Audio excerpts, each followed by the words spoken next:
Hello and good evening, everybody.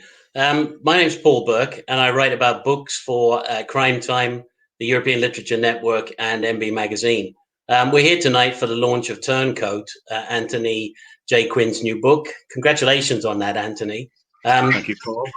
Anthony is the author of 9 novels, including the Celsius Daily series, The Listeners, which was set in Scotland, on the Scottish-English border, actually. Borders are a big thing for Anthony. And 2 historical novels. Most have been written while he keeps on with the day job.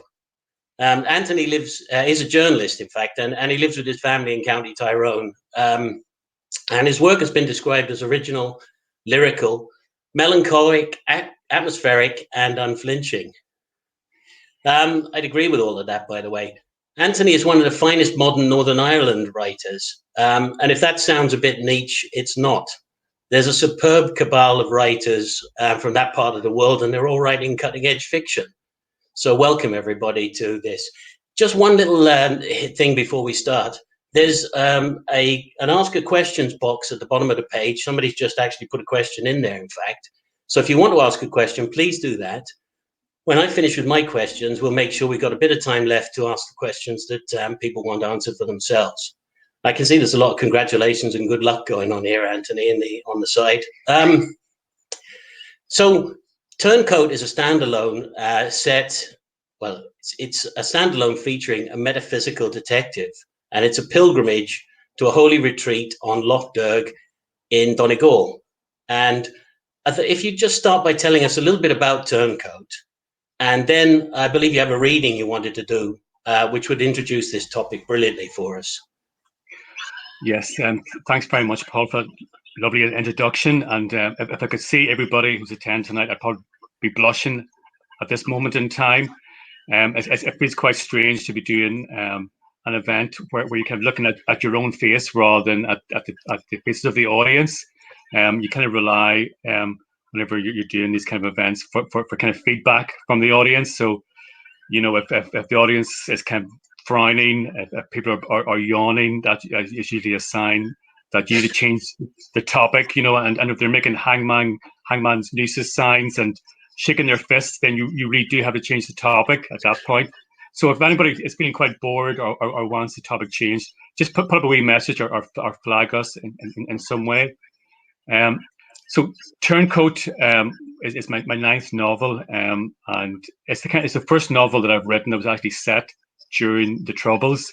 The kind of Troubles was the kind of overarching narrative of my childhood. I was born in 1971, and I kind of grew up during that time.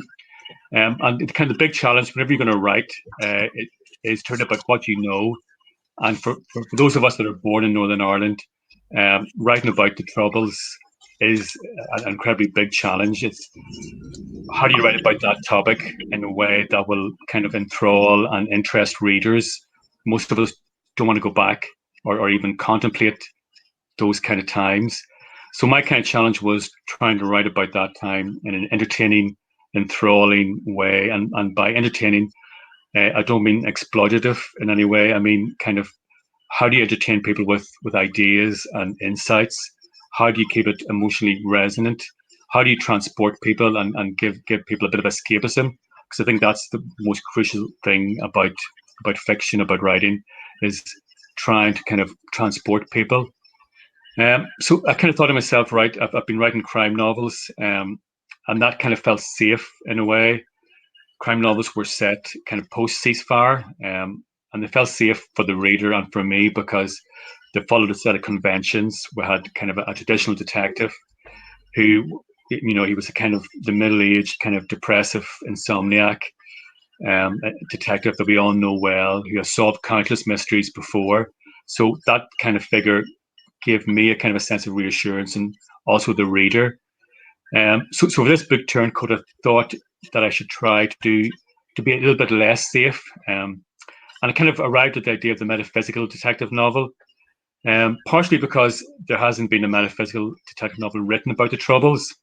And there kind of have been a lot of cliches in Troubles fiction, kind of fiction that was written maybe in the 80s and the 90s about the Troubles. So I wanted to try and get away from that and the metaphysical detective novel is a subversive form. It kind of plays with the conventions of detective fiction. It usually kind of involves labyrinths, circular plots, field detectives. So I kind of thought this would be a nice way to kind of write a meaningful story about the Troubles that would still entertain and enthrall readers, because there was a metaphysical element that might transcend the cliches, that might kind of reflect back on something more deeper and profound. So it's a subversive novel. I mean, it opens with a kind of action-packed scene with lots of guns and bullets, but the next 200 pages, the detective is dodging mass and rations of black tea and swigging from a bottle of alcohol. So it's kind of, I'm trying to kind of break conventions, but also entertain at the same time. And would you like to do the little reading? Yes, I'll read a little bit. This is when Maguire has left Belfast, and he's crossed the border, and he's reached the village of Pettigo. Apart from the tiny main street, the rest of Pettigo was grey and bleak. The windows and doors of his outlying houses boarded up or smashed. The final stretch of road to Loch Derg had a similarly haunted character. The car trundled along the uneven road, winding through bogland, bleak hills, and mossy forests that looked to have suffered under too much rain and not enough sunlight. A landscape of submerged horrors emerging into the light of early morning. Broken trees, derelict cottages in various stages of decomposition, and hillsides foaming with shanks of yellow grasses. It was a terrain to make weary travellers founder. However, I was over the border and out of sight of the army watchtowers and police checkpoints. Weaving through the bogs of Donegal, the car grinding between third and fourth gears, I grew more relaxed in spite of the landscape's sinister cast. Several miles later, I turned down a winding forest road, signposted for Loch Derg, and a silver metal arch materialized out of the trees, suspended over the road, welcoming me to St. Patrick's Purgatory.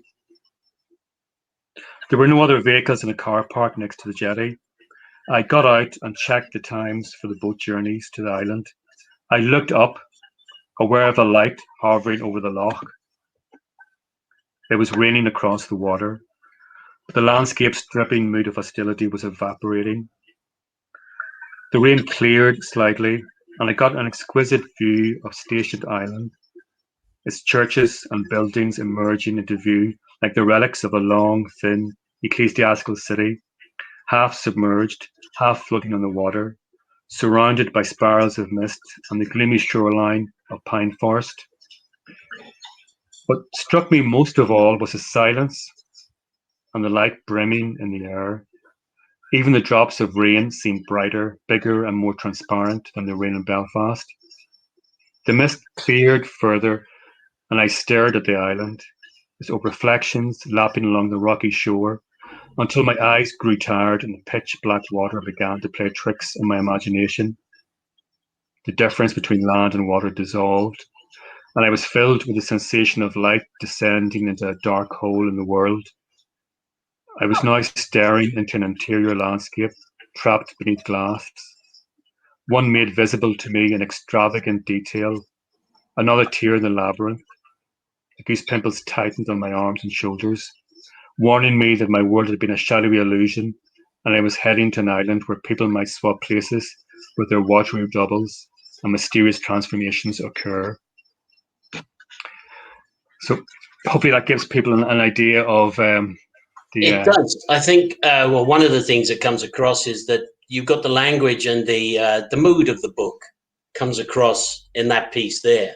And that would explain, or we could say from that to people that the book is kind of like that. That's a very indicative piece. Just as you mentioned, Loch Derg, you went there. I'm just wondering why this became such an important part of the novel, if you like. Yeah, I should have gone there back in 1990 with my friends who just finished their A levels, but I was too cowardly. Look, Derg's the kind of place where you go and you come back with these terrible stories of sleep deprivation and fasting. Um, well, my friends all did that, but I was much too cowardly to do it at the time. But it was something that I always wanted to do. Mm. And Station Island, I kind of started off with the idea there would be a good maybe chapter in the book. It was one of those parts of Ulster that were hidden during the Troubles. Yeah. But it was a refuge for people. It was a place where ordinary people who kind of weren't included in official histories of the Troubles went and found refuge, and it kind of encapsulated their sense of suffering, their spiritual and moral striving. The kind of people who went there were people who were crushed by politics and by the violence of the Troubles, but they found Yeah. a form of freedom there, self-respect, dignity. And I thought it was a powerful place to kind of have it, at least as a stepping stone, because it's an important touchstone for Ulster identity. But when I went there, Did you fit in, or did you feel like a bit of a spy? I did feel like an imposter. I went there and I prayed, but part of me was also there to research the book. So it was it was a kind of a divided conflict. And interestingly enough, the priest who was leading the rituals came up to me almost immediately and asked me to carry the cross out of the whole crowd. So I kind of thought he spotted me. He's kind of, I think the first question he asked me was, "Is this your first time here?" So I don't know whether he noticed that I was kind of watching people and trying to work out. Yeah, exactly, and trying to include that person in the ritual. But so yeah, I was spotted pretty quickly. But I mean, it was a place of, I mean, it's a wonderful. There's a wonderful light there, a wonderful spirit there. Yeah. I came back feeling rejuvenated and feeling really grateful that I was there. The kind of the whole idea of the book then kind of changed while I was there, and I realized that kind of a dark thriller, everything was there in that setting. It was just a perfect fictional setting because it was an island and everybody was trapped together. So I could have my detective, my guilty detective, who goes on this kind of pilgrimage to try and work out his guilt and work out who to blame. He was trapped there with possibly other maybe spies who pretend to be pilgrims. Yeah. So it just felt like an enclosed milieu, like W.H. Auden's kind of guilty vicarage, that kind of a classical idea for in crime fiction, where you have all your characters trapped together in this kind of space, and they can't escape from each other, so they can't just get away from that kind of torment. And it's the contrast as well, isn't it? It's The darkness, but also the light. It's all there in that the island. It's the contrast between that and his quest, his personal quest. Yeah. I want to go back a little bit if I can. I'm just interested in something. I mean, we always talk to writers about their influences, and please say so if you want to. But I was thinking more of something I heard you say about the writers who are your contemporaries, and how there was a sort of a release at a point, and you could sort of feel that there was, in a way, a kind of permission to write about the Troubles, if you like. Would you tell us a little bit about that?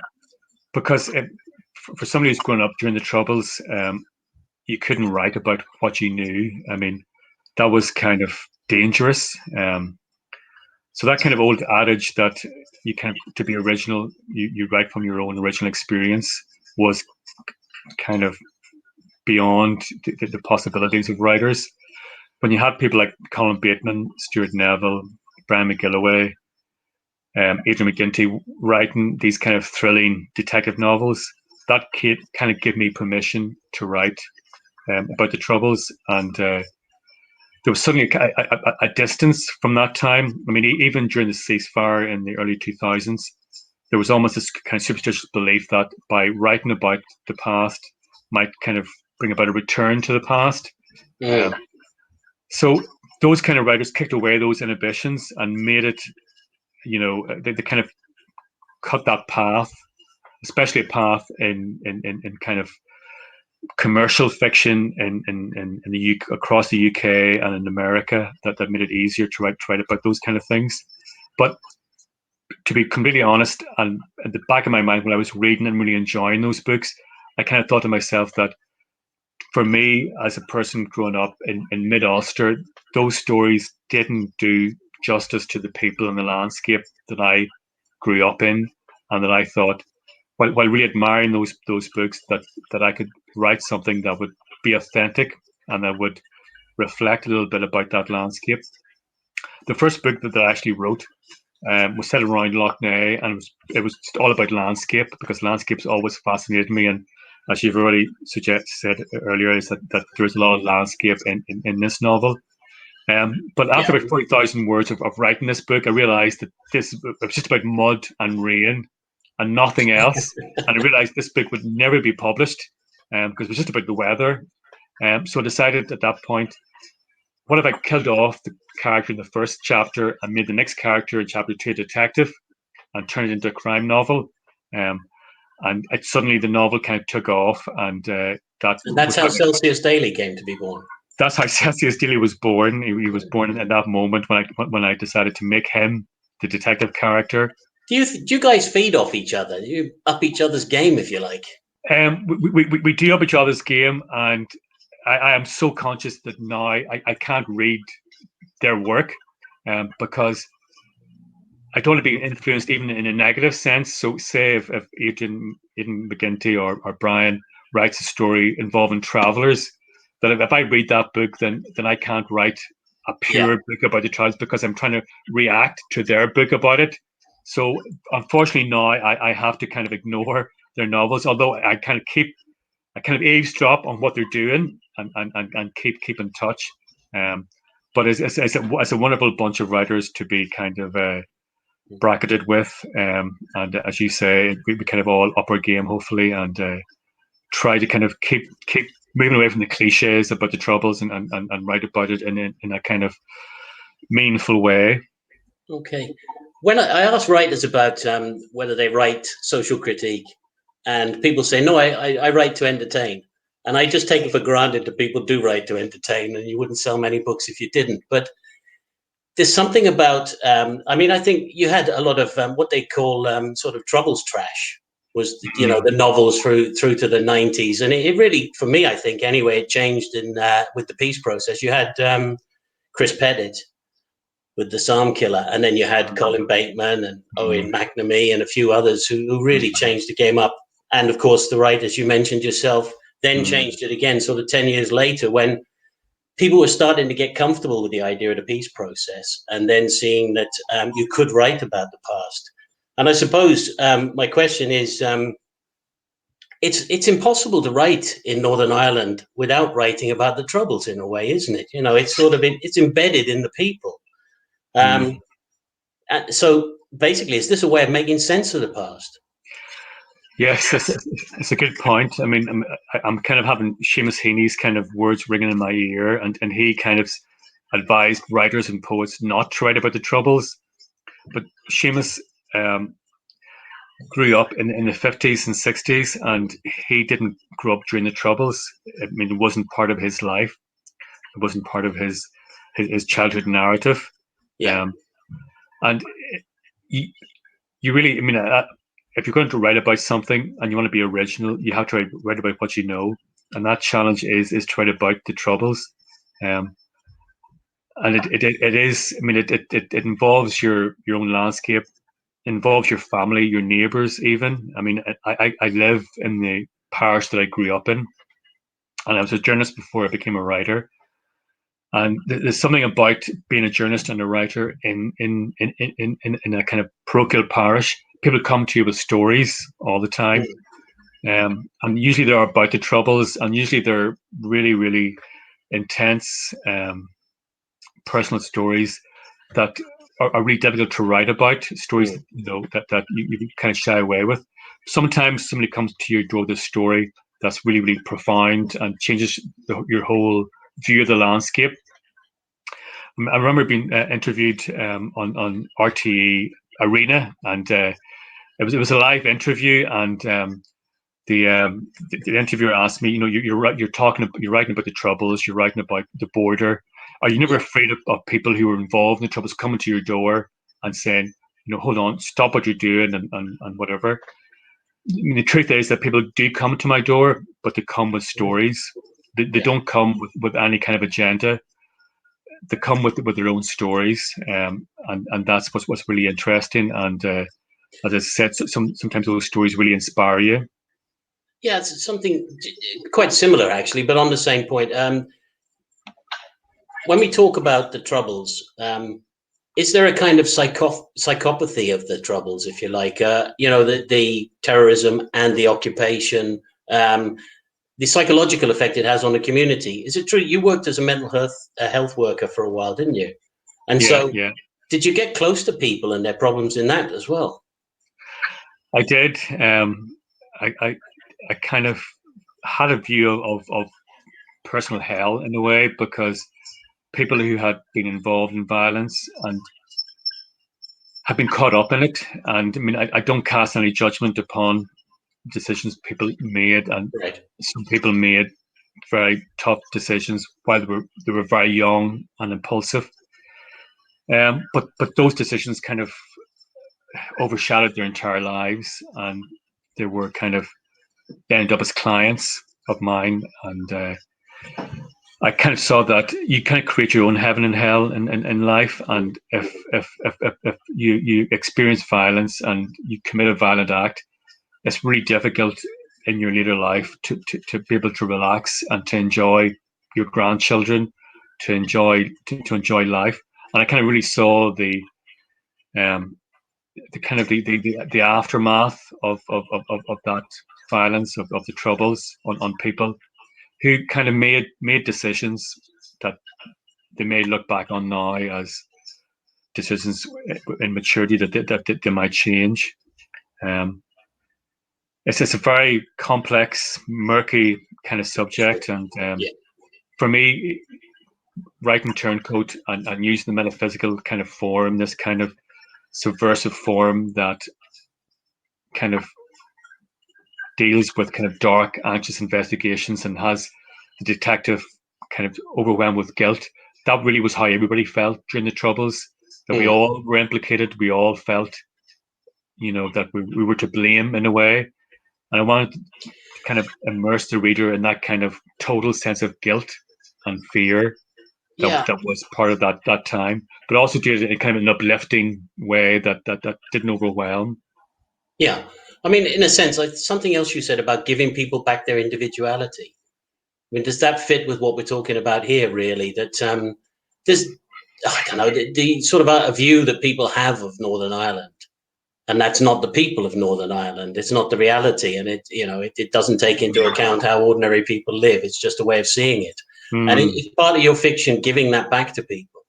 I mean, that's really interesting, because you're talking about the other perspective of people reading the book, maybe say in England, in the US, in Australia. I wrote the first book, Disappeared, just for a local audience, just to kind of do justice to them. I never really, I mean, I kind of had hopes that it might do well, but I really kind of, my aim was that it would be published by another Irish publisher, and it would be sold and read by non-Irish people. But ironically, it was first published in the US. And then it was published in the UK, and it was the Daily Mail and Sunday Times and the Sunday Telegraph, Sunday Express. It was all the really kind of Middle England newspapers that really kind of praised it at the very start. And at this point, I have to kind of separate the politics of those papers from the reviewers.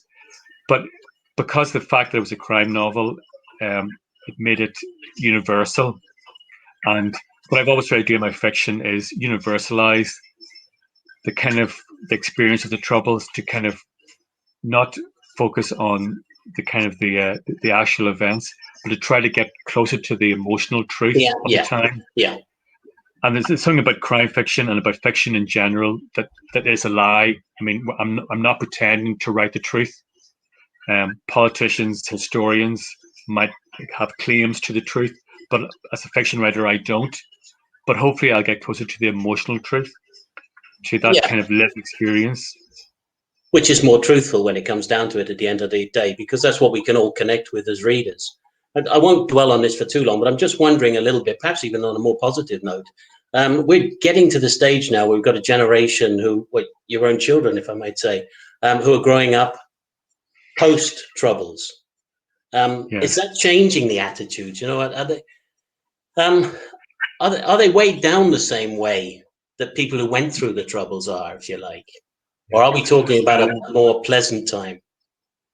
No, they're kind of caught up in their mobile phones and TikTok dances and absolutely wonderful stuff. And I mean, we have 4 children, and they grew up in the landscape that I grew up in, but it was a totally different landscape. I mean, whenever I tell them that field they played in, Army helicopters used to land there and sort of used to run out as if they were running for dear life. Look at me as if I've got 2 heads, and I mean, we live a few miles from the border, and I mean, the border has been completely invisible to them. It's kind of existed as kind of folklore and in the past.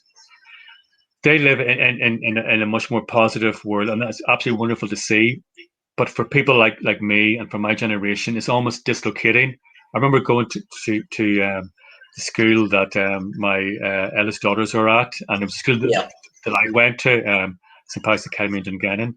And there was the first evening that my eldest daughter Lucy was having a tour around the school, and the lower 6 people was giving us a tour around the school. And at one point, I pointed out to the there was a watchtower outside the school, because the academy was right next to an army base. Right. And I pointed out to the watchtower, and I said to him, I can remember, hearing the helicopters land there during Irish and French class, and the shooting practice at 3:00. And he looked at me really astounded, and he said to me, I always wondered what that building was. And he was in lower 6, so he'd went through 6 years of that school and had never known what that was beside him. So it had been kind of completely erased from the consciousness of the school, which is a great thing. But for me at that time, it was completely dislocating, and I thought to myself, what world did I grow up in when there were these kind of attacks, and you had your school bag searched by soldiers in the morning and on the school bus, all those kind of experiences that were normal for me in a way. Yes, like we're getting used to a new normal now. Yeah. Yes, let's take it away from that a little bit then and go back to the novel, the metaphysical detective story, sure, as you described it. I suppose the metaphysical detective story, if we're going to define that, do you want to do it, or shall I try and do it, just to get a quick definition in there, something that... I compare mine to yours. It's a subversive crime form. I mean, think of Umberto Eco's Name of the Rose, which was a movie starring Sean Connery, and Paul Auster's New York trilogy. It's usually kind of dark, anxious investigations, failed detectives, labyrinths, mysterious texts, circular plots. So Turncoat kind of conforms to those kind of basic premises. There's a labyrinth. For me, I chose the prayer paths of Loch Derg as a labyrinth. Other writers have chose kind of urban labyrinths. So, but essentially, also a deeper kind of a deeper meaning, a search for concerns in society and of life. And I know it sounds a bit glib to say that, but that's what we are talking about. This book is far more intense for that. And I'm just wondering, what are the narratives, the deeper narratives of the Troubles that you're looking for in Turncoat? It's a kind of maybe a Morpheus conspiracies. It's the kind of the uncertainty, the anxiety, the kind of generalized guilt almost. I mean, the whole kind of idea of the book was to kind of somehow transport the reader to how it felt to grow up during the Troubles, and to always feel almost implicated and involved in everything. Maguire, the detective in the book, kind of he's trying to work out what happened at the start, so he kind of escapes this kind of ambush in a miraculous way, So he's kind of thinking, is this a miracle or is this something more sinister afoot? I mean, in a sense, for me, it felt like you released the moral dilemmas of the book from the story, in a sense, and the story becomes the exploration of the moral dilemmas. Is that fair? Yes, that's a very good description of it. I mean, crime fiction usually tries to resolve and provide a sense of order and justice. There's always kind of a clear kind of ending that, where everything is kind of fixed and sorted and all the mysteries sorted out. But what I wanted to do in this book was to leave the mystery still there at the end, to kind of have it playing upon the reader's maybe imagination, to kind of have Maguire as a detective kind of at that edge, that kind of chasm of uncertainty and of being completely uncertain and not knowing, was he the victim of chance, of a miraculous intervention, or what kind of plots are there? And he never really kind of works that out, but that's for the I mean, that is the point. This is Maguire's story. His an investigation of the lost soul, if you like. This is a wanderer, and you use the tropes. You mentioned a few actually, but it's funny that you wind up with a metaphysical novel and you still wind up with tropes. The postcard, for instance, yes, exactly, is a brilliant way in. The missing person, all conventions. The informer Ruby, who's behind the book. That's another convention, and it's almost as if Maguire is an alien. He's outside of everything. So it's about his journey into the past, his pilgrimage, and his attempt to find himself. Would you say that's fair? Very true. I mean, he is a complete outsider, and it's kind of, for me, the only way to write about the Troubles is to completely focus upon one individual, upon their dilemmas, and not to get involved in politics or anything wider than that. So I kind of totally immersed the reader in that kind of free-floating sense of anxiety and guilt that Maguire feels when he escapes this ambush, when all his colleagues are killed and he isn't killed. So it's kind of it's for me, it was this kind of total immersion in Maguire's guilt, and to kind of really give the reader the kind of physical sensation of that. Although that's also true of his boss, Pearson. I mean, he's a very much a troubled character who winds up not starting out with his own quest, but he winds up with his own quest too, doesn't he? Yes, and that it kind of conforms to the metaphysical detective novel, because Pearson becomes the troubled detective at the end, so he is suddenly part of that suspicion and guilt, and he doesn't begin feeling guilty. He's part of this kind of investigation, and there's all these kind of layers in the book.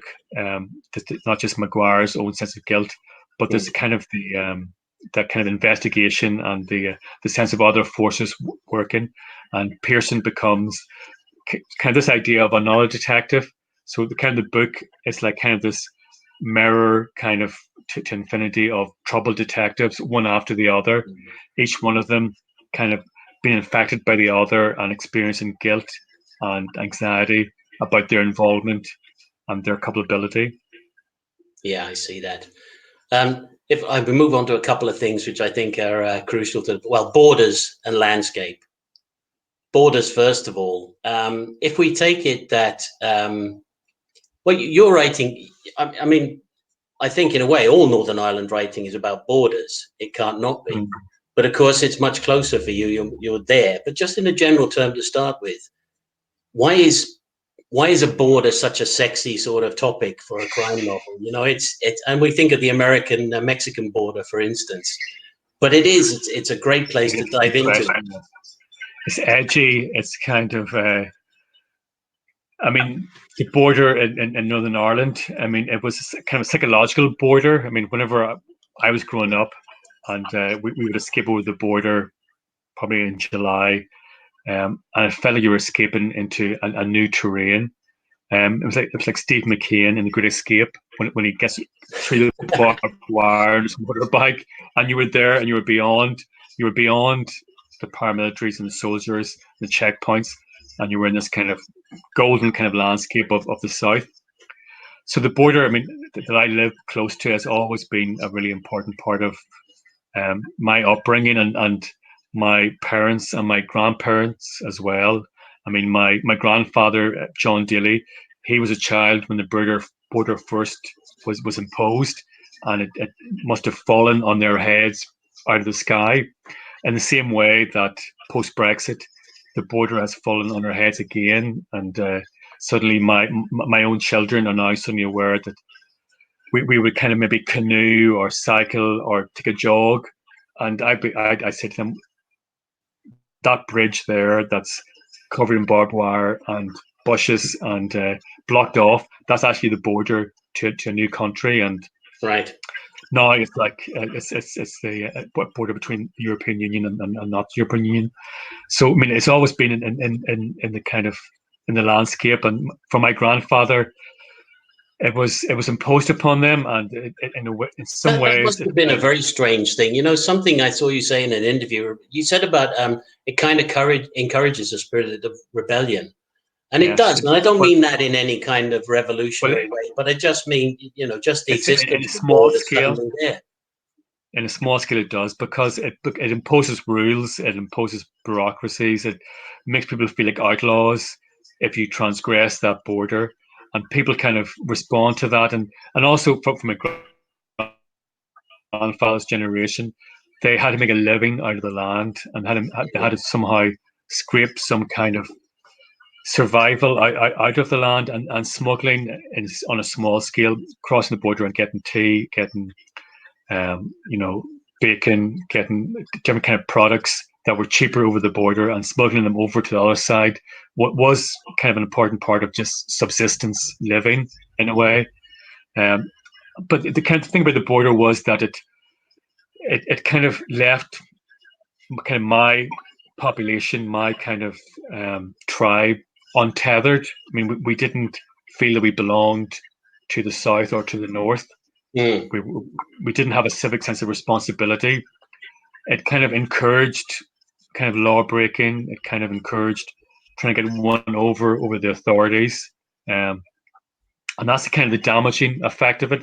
And it kind of led to lots of kind of whole scale smuggling, um, kind of illicit alcohol smuggling, and fraud involving agriculture and different things in the population, and it kind of all kind of led back to that kind of imposition of the border in that landscape.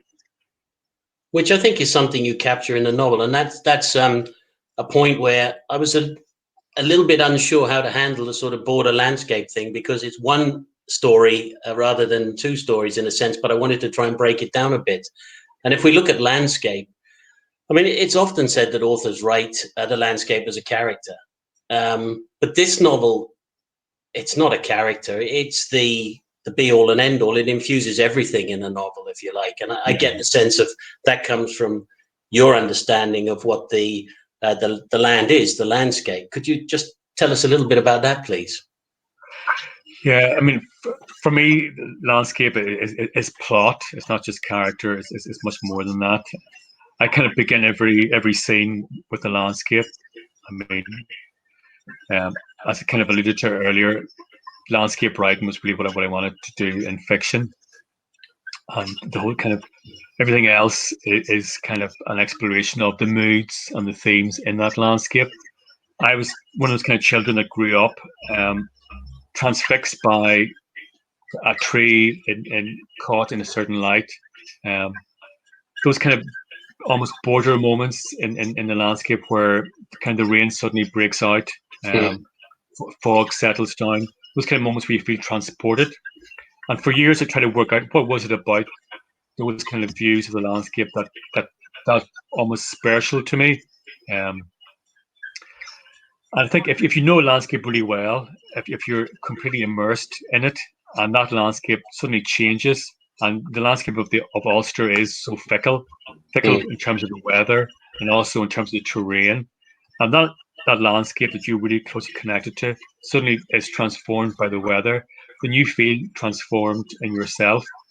you feel uplifted, you feel kind of transported away from whatever worries or fears or anxieties you have. And for me, just being in the landscape has always been a spiritual kind of experience in a kind of Celtic way where you kind of feel transported. I see that because I think that's also where the novel's lyrical heart is. It's in that landscape and the way the landscape flows through the narrative. But I'm thinking it's also a double-edged sword. This landscape is soft and malleable and beautiful and rugged, but it cloaks activities. It cloaks a lot of what's going on. I mean, for instance, the disappeared, it's It's entirely deeply possible that there layered. could be a body over the hedge. Yes. And that's the kind of really sinister aspect of that landscape. I mean, it's layered. It's this kind of landscape where too many competing tribes were confined to, and there's so much history to it. I mean, there's no saying that country people live in the past, but I think the past lives in the country, really. I mean, whenever I walk in my own parish, I can see the church that my grandfather helped build. I can see his old house still there. It's not like an urban landscape where things change really quickly. Every tree, every rock has a story in the landscape that I grew up in. Everything is haunted in a way. You're always surrounded by the past and by your ancestors. I live now in the fields that my grandfather farmed, and there's a really powerful connection to their world always, but also a kind of sense of being haunted and almost in a way judged. Where you kind of think to yourself, am I living up to their ideals? I mean, my grandfather was a man who was devout, really focused on his family and his farm, and his presence is always there in the landscape, and it was there in Loch Derg as well whenever I went there. Did the soldiers, the paramilitaries, the smugglers, did they steal something of the landscape from you? They made it, as a boy growing up, they made it more adventurous almost, which is kind of, that's not to say that I was blessed by the troubles, cursed, but no, but definitely boys had will be boys. a certain edge to it. One of my hobbies as a child was to build kind of reading huts in trees, and usually it involved just like a rug between two branches, and I would sit there and read. But I'd also take down number plates and observe the landscape, and felt that I was part of this kind of atmosphere of surveillance. Helicopters flying around and strange cars, always kind of presaged something mysterious. The interesting thing is that my children, a couple of years ago, when my teenage daughters, they were kind of almost getting caught up in mobile phones, and I thought to myself, right, I'm going to get them out into the trees and the landscape. So I built them reading huts and encouraged them to go out there and read, because reading in the landscape for me was such an escape as a child. It was like a double immersion in nature and in words. So my daughters went out to these reading huts and read. And interestingly enough, I was helping.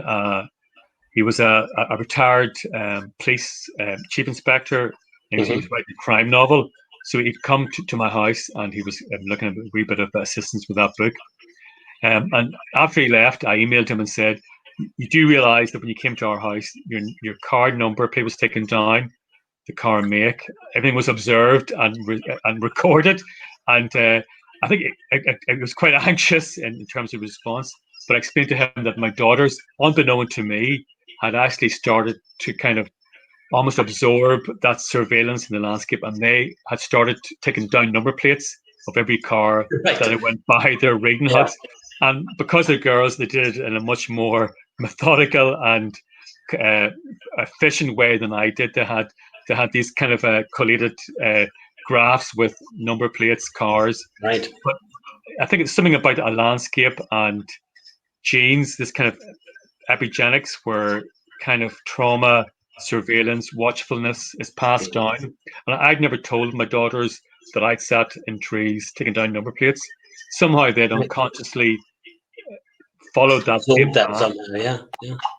And I was just so surprised whenever they showed me these notebooks full of coin number plates, and reminded me so much of what I did as well. And funny enough, where I live is right next to a penal glen, so it was a place where Catholics had mass surreptitiously during the penal times in the 1700s, and those were very watchful, anxious times where people had to watch out. So that kind of, there's something in the landscape that just kind of continues from generation to generation, whether you pass it on verbally or not. I think it's somehow absorbed. I think phrase this question more delicately than I'd originally intended to. No, I was going to say that you've put some personal elements into this story, and I'm just wondering, is there a little bit of exercising the demons with that? Definitely. I mean, there's certain kind of traumatic incidents from my own childhood and from my family's kind of experience of the troubles that keep kind of being reconfigured in the novels, as a kind of sense of just getting the truth out and telling the truth. I mean, back in the 80s and 90s when these things were happening, you couldn't talk about it. I mean, Seamus Heaney saying, "Whatever you say nothing." And in a way, I'm not saying it's revenge in fiction, but it's kind of doing justice to what happened. And kind of letting the truth out, because the truth has to come out. And I'm writing about a landscape that I grew up in, and no matter how dark the tale, I'm part of the story, and my experience is part of the story. And it keeps me motivated to keep writing, and it keeps my fiction original. I think the fact that it does touch upon these kind of experiences. Oh, definitely. And there's another very personal element to the story as well, which is the trip to Loch Derg. You were following in your grandfather's footsteps. And yes. I think what you wanted to read us a little bit, and then perhaps tell us a little bit about that, please. Yes.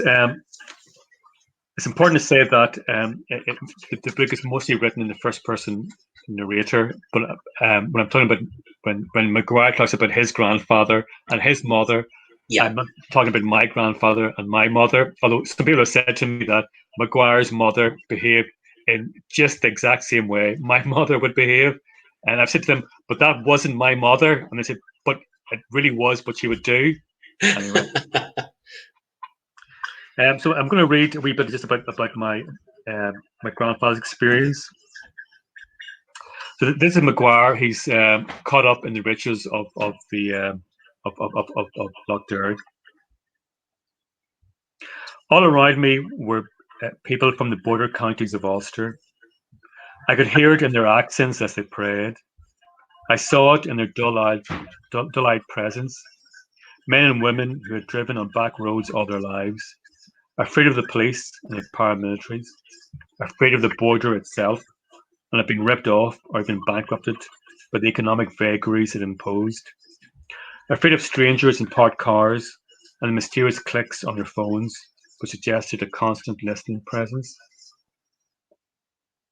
I thought of my maternal grandfather leaving his small South-Tone farm to walk these very same paths. A man who walked more miles than anyone I knew.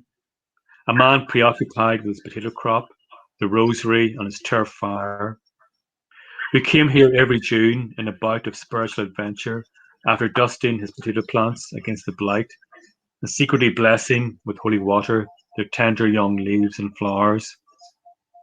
He dressed in his Sunday best when he came here and put on his finest hat. This was the island for him. A man who was used to walking all day, but finding himself in the same place, surrounded by the familiar folds of his fields.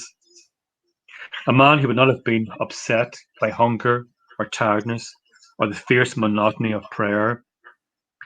A man who enjoyed the rituals so much that after leaving the island, he would spontaneously volunteer to return for another round of fasting and prayer. I smiled at the thought of summoning his ghost by walking and praying where he had walked and prayed. My heart lightened. But then I glanced at the other pilgrims, strangers all, who might not accept me as one of their own, and I grew guarded again. The evening drew on, and the heaviness of not belonging eased as my bare feet felt their way along the stones. I curled my toes around the uneven edges and shuffled onwards in the procession of forgetting. It was like a form of sleepwalking. I followed the stations, letting so much time elapse at each cell before moving on, so that my thoughts might not burden the little groups of people assembled there. I placed myself in a kind of quarantine, afraid of showing my face to same pilgrims for too long, lest they strike up conversation or inquire about my mood. Just the thought of being caught with a stranger who might have read about the ambush, of having to stand there as they gazed into my eyes, or offered a kind word of greeting made my blood run cold. I was alone on the island and my heart burned. I could not pray like these people. Their faith was everywhere, but nothing that could be felt or absorbed by an outsider like me. It was more like a light in which they thought and felt everything, a light through which they saw each other and the world. There was no such light in me when I prayed. I was permeated with darkness. I went through my thoughts and memories, but it was impossible to say where the darkness came from. It did not belong to any defined place. It was eminent everywhere, in all that I'd done and said. Was Ruby the traitor, or was it me? What was I concealing from myself on this island? Why was I pretending to pierce into myself that I could not remember the secret pacts I'd made with my informer? But the plain truth was, I did not forget at all that I was a liar and traitor. That's brilliant. More than anything, that's going to give people a perfect idea of what the book's about. I'll just finish with one small question, and then we'll look at a couple of questions from people before we go. The time's flown, I'm afraid. This feels like a spy story. And a spy story is almost a perfect situation for the metaphysical novel as well, isn't it? Because it's about the investigation and you wind up chasing your own tail and not knowing where you stand. Are you a fan of the spy novel? Is that sort of part of what you were thinking? Yes, I'm completely inspired by the spy novel. I mean, John le Carre. I mean, huge fan of his, and also kind of noir and kind of dark kind of landscapes. Graham Greene has been a huge influence. An entire book is written as a spy thriller.